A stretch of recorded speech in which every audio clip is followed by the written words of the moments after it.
Un autre élément aussi, c'est la perte de l'activité cholinergique.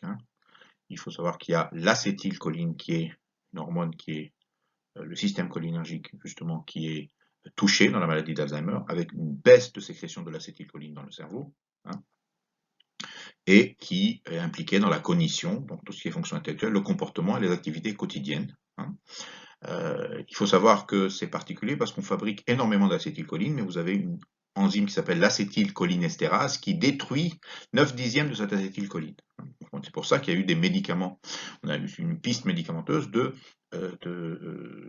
penser à inventer des inhibiteurs de l'acétylcholinestérase. On s'est dit en inhibant cette enzyme qui détruit une grande partie de l'acétylcholine, eh ben, ça va augmenter l'acétylcholine dans le cerveau. Le problème, c'est qu'au bout d'un moment, le cerveau ne fabrique plus rien. Donc, même si vous inhibez l'enzyme, il n'y a pas d'effet. Et deuxièmement, les récepteurs au niveau du cerveau aussi s'atrophient et dégénèrent. Donc, même si l'acétylcholine arrive au récepteur, il n'y a plus de récepteurs fonctionnels. Voilà pourquoi ces médicaments ont un effet limité dans le temps et même en efficacité, malheureusement, et qu'ils ont été déremboursés dans pas mal de pays, dont la France.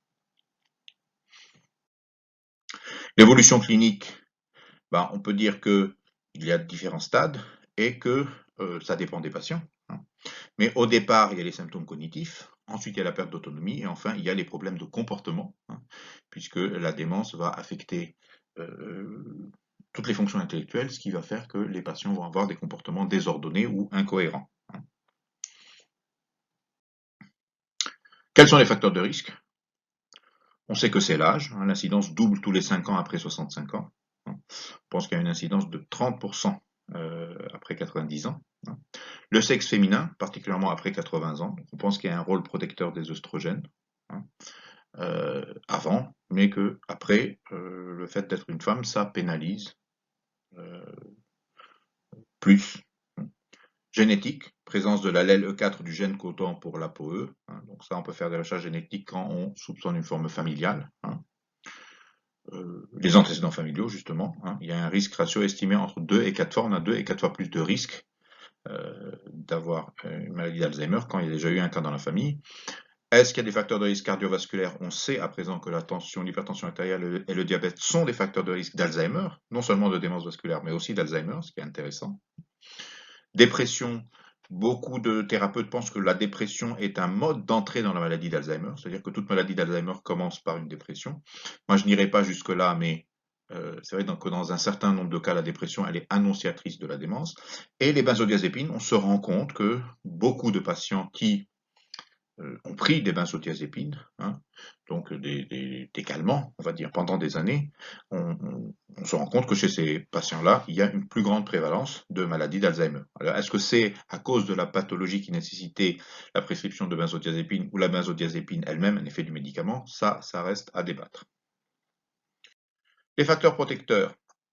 Alors, attention, dans la maladie d'Alzheimer, quand on parle de facteurs protecteurs, ce ne sont pas des facteurs vraiment qui vont empêcher de faire la maladie. Moi, je vais plutôt appeler ça des facteurs retardateurs, c'est-à-dire qu'on fera la maladie plus tard.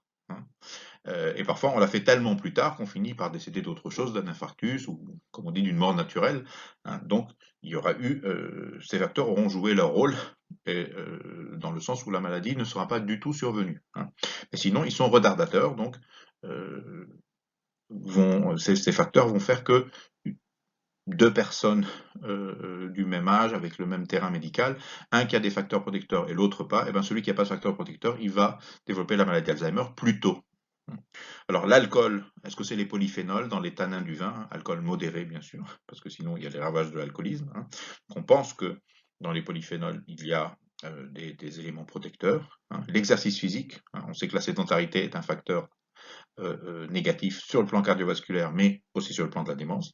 La richesse des contacts sociaux et des activités. On s'est rendu compte dans l'étude PACWID que les gens jamais mariés, les personnes jamais mariées avaient 4 fois plus de risque de développer un Alzheimer. Alors, c'est pas le mariage en lui-même, bien sûr, c'est pas la cérémonie, etc., mais le fait d'avoir une vie familiale, des enfants, etc., sachant que au début du siècle, on pouvait rarement vivre ensemble si on n'était pas marié. Donc, encore une fois, c'est pas le mariage en lui-même, mais c'est le fait d'avoir une vie affective, un partenaire, un compagnon ou une compagne.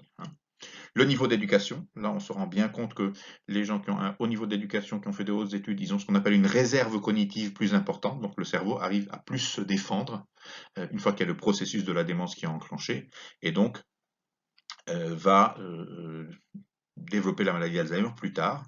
Et enfin les facteurs nutritionnels, hein, les fameux antioxydants, le régime crétois, vitamine A, C, E, etc.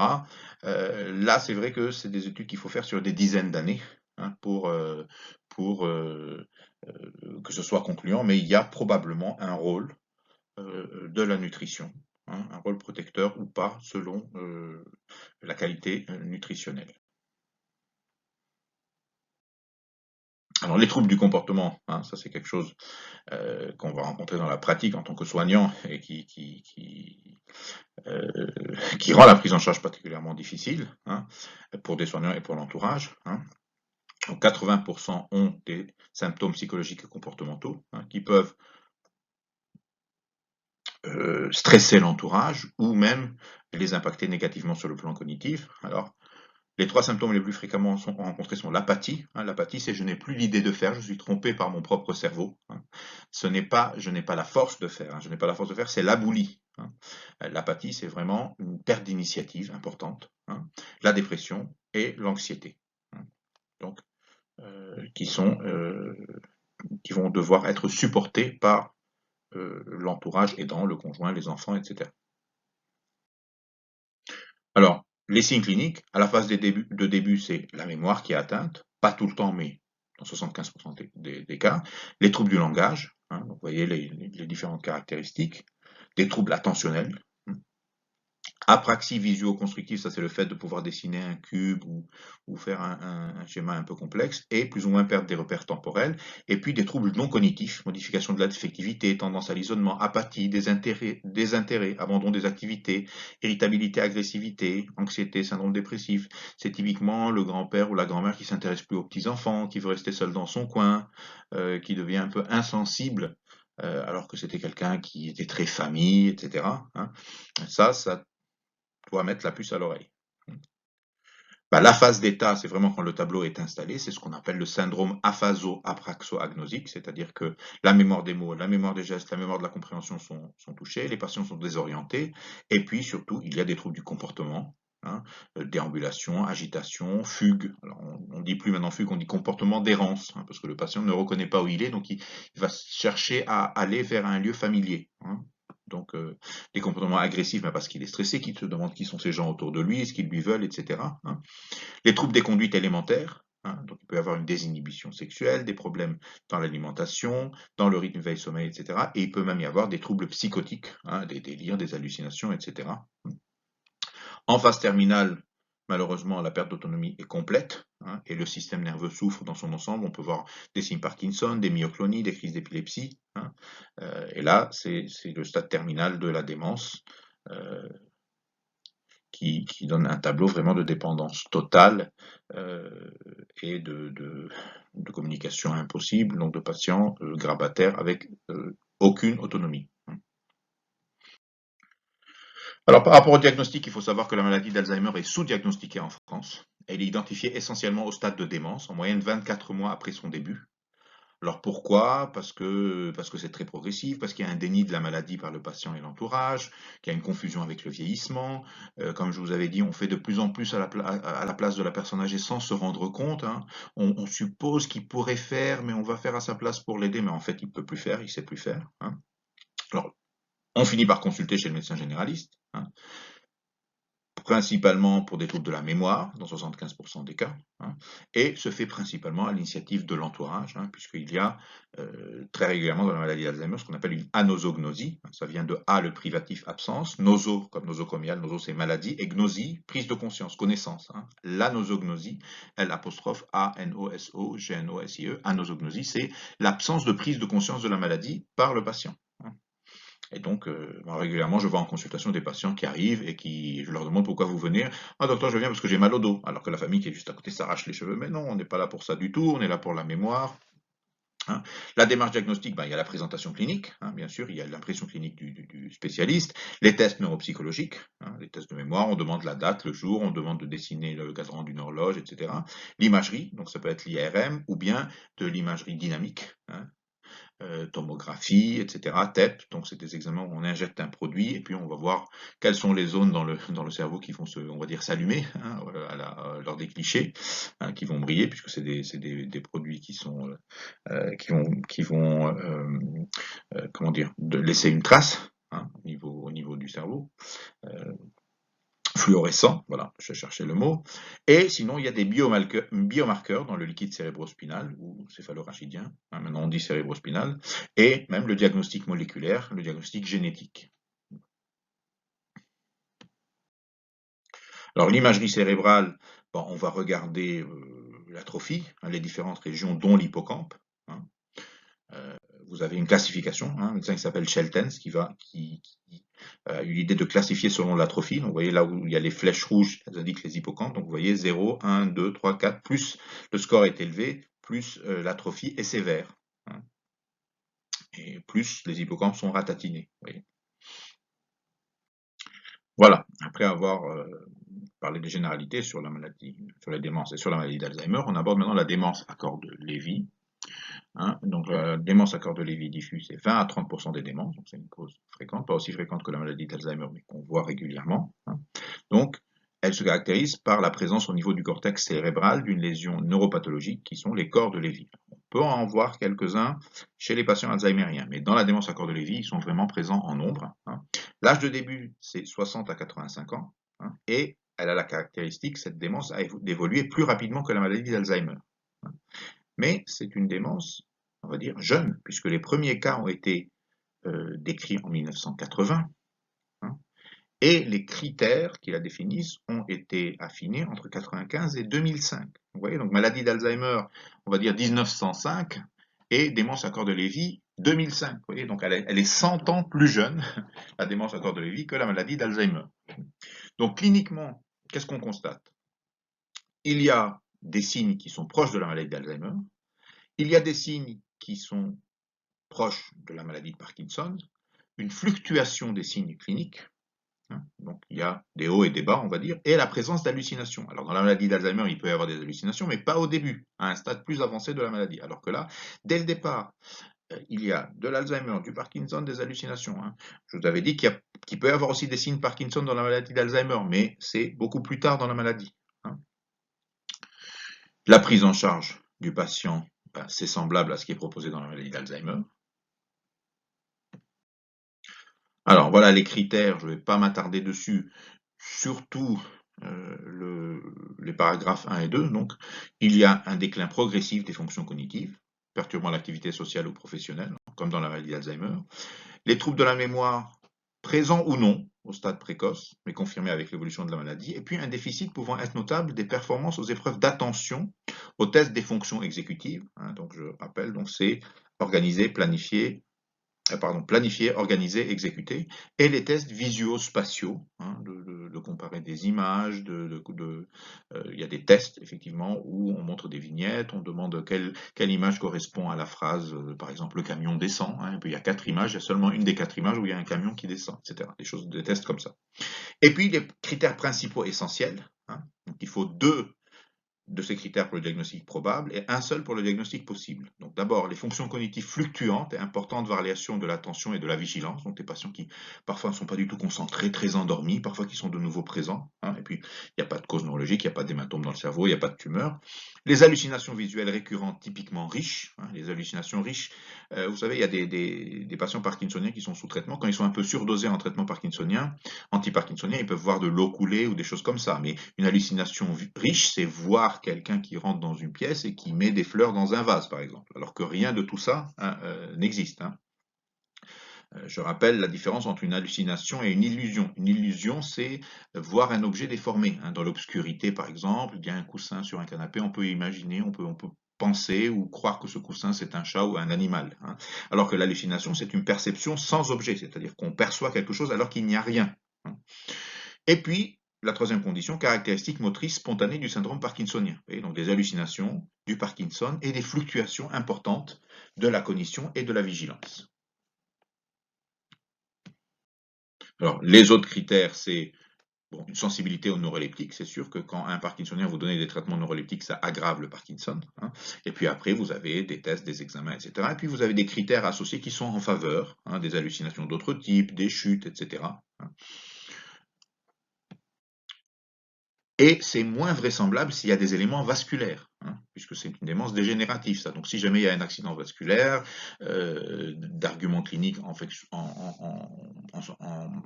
pardon, suggérant une autre affection, hein, ou bien lorsque les syndromes parkinsoniens apparaissent pour la première fois à un stade avancé de la démence, ça c'est moins en faveur, hein, puisque dans la démence à corps de Lévy, il y a du Parkinson dès le départ. Voilà un exemple de présentation clinique. Hein. Patiente atteinte de déclin cognitif évoluant depuis 5 ans. Le langage est pauvre et l'habillage est devenu difficile sans l'aide de son mari, de même que la toilette. Hein. Donc, ça, c'est les fonctions exécutives, hein, c'est-à-dire organiser, planifier et exécuter. Hein. Donc, je vais chercher mon vêtement, je vais me laver, je vais me déshabiller, je vais boutonner les boutons, etc. Hein, la continence est imparfaite avec des accidents diurnes et nocturnes du fait de troubles de la marche. Hein. Elle a du mal à marcher à cause des signes Parkinson, hein, un syndrome extrapyramidal bilatéral akinéto-hypertonique, sans tremblement de repos significatif. Hein. Je rappelle, dans le Parkinson, c'est les 3 éléments, akinésie, hypertonie, tremblement. Hein. Là, c'est akinéto-hypertonique. La marche est lente, à petits pas, et sans piétinement initial. Donc, marche lente à petits pas, ça c'est typique de Parkinson. Hein. Elle a présenté la patiente au cours des derniers mois 3 chutes, sans témoin. Elle raconte qu'elle a buté quelque chose à chaque fois, alors que non. Hein. Les patients vont avoir tendance à justifier. Hein. Le sommeil est très agité sans que la patiente s'en plaigne. Les hallucinations, personnages masculins plutôt bienveillants, sont quotidiennes. Donc hallucinations riches, puisque c'est des personnes qu'elle voit qui sont bienveillantes. Hein. Elles ne sont pas critiquées par la patiente et sont intégrées dans sa vie quotidienne sans anxiété ni agitation. Elle trouve ça normal. Hein. Cependant, le mari ne supporte pas les dialogues décousus de son épouse avec ses amis hommes. Hein, donc ça énerve le mari. Hein. La patiente ne sort plus du tout spontanément de chez elle, et s'est totalement désintéressée de tout, vous voyez, donc la désintérêt, etc., ça c'est des signes psychiques. Elle regarde beaucoup la télévision sans changer de chaîne et s'endort souvent dans le fauteuil, hein, fluctuation de la vigilance, etc. Vous voyez, donc ça oriente. Éléments Parkinson, des éléments qui font penser à l'Alzheimer, des fluctuations de la vigilance, des chutes, des hallucinations. C'est une présentation assez typique. Alors, les diagnostics différentiels de la démence à corps de Lévy, qu'est-ce que ça peut être? Ça peut être la démence parkinsonienne, mais la démence parkinsonienne n'apparaît que plusieurs années après le début de la maladie de Parkinson. Hein. Et puis, il n'y a pas de trouble aphaso-apraxo-agnosique, hein, contrairement à l'Alzheimer. Hein. Donc, dans la démence parkinsonienne, au bout de 10 ans de Parkinson, il peut y avoir des problèmes cognitifs. Hein. Après, on peut avoir les deux. On peut avoir un Alzheimer et un Parkinson. Hein. Mais, dans ce cas-là, les signes Parkinson n'existent pas dès le départ. Hein. Si vous avez une maladie d'Alzheimer, au bout d'une dizaine d'années, vous avez des signes Parkinson, on peut dire que c'est les signes Parkinson de la maladie d'Alzheimer. Si les deux démarrent ensemble, on peut penser à une démence à corps de Lévy. Si vous avez une maladie d'Alzheimer qui démarre et puis que 3-4 ans après, il y a des signes Parkinson, on peut penser que c'est authentiquement une maladie d'Alzheimer et une maladie de Parkinson, pas de chance, hein, les deux, qui est apparue un peu plus tard. Hein. Et puis vous avez, comme j'avais dit, les signes parkinsoniens au cours de l'évolution d'une maladie d'Alzheimer, mais généralement ça c'est nettement plus longtemps après l'apparition de la maladie d'Alzheimer. Voilà. Maintenant, on va parler des démences frontotemporales. Hein. Donc, 5 à 15% des démences, 20% des démences dégénératives. L'âge moyen, c'est un peu plus jeune que la démence à corps de Lévy, donc 55 ans, une fourchette allant de 35 à 75 ans. Hein. La prévalence estimée est de 9 à 15 pour 100 000 adultes de moins de 65 ans, donc elle est quand même plus rare que la démence à corps de Lévy est nettement plus rare que la maladie d'Alzheimer. Et la présentation, elle est pseudo-psychiatrique, parce que le tableau clinique est dominé par des troubles du comportement et de l'humeur. Hein. Apathie, désintérêt ou jovialité, boulimie, hein, le fait de manger n'importe comment, jovialité, ça veut dire être un peu trop blagueur, un peu trop joueur, hein. Stéréotypé verbal ou gestuel, stéréotypé refaire les mêmes gestes, redire les mêmes mots, hein. Des inhibitions sociales ou sexuelles, on ne sait plus se tenir, hein. Le patient ne va plus obéir aux codes sociaux. Hein. Ça peut causer des problèmes. Par exemple, un patient qui fait des avances aux amis de sa femme, par exemple, hein, ça peut mettre les aidants dans l'embarras, ça peut mettre l'entourage familial dans l'embarras, et c'est quelqu'un qu'on va plus trop oser sortir ou mettre en contact avec d'autres personnes, hein. Donc le patient est orienté, les troubles mnésiques sont au second plan, vous voyez, donc le cognitif, il n'est pas au premier plan, hein. Mais il contraste avec l'atteinte des fonctions exécutives, hein. Fonction exécutive, je rappelle encore une fois, c'est organiser, planifier, exécuter. Donc c'est quelqu'un qui a des troubles du comportement, qui ne sait plus trop s'organiser, hein, mais il n'y a pas tout de suite des problèmes de mémoire, d'orientation, et il n'y a pas de syndrome aphaso-apraxo-agnosique, hein. Et puis ces troubles du comportement peuvent être isolés pendant des années dans les DFT, donc les démences frontotemporales, avant que ne survienne une altération cognitive. Vous voyez, donc vraiment le début, il est comportemental. Alors, il faut savoir que le tableau est si caractéristique qu'un questionnaire adressé à un proche, même après le décès du patient, permet de différencier une DFT d'une maladie d'Alzheimer.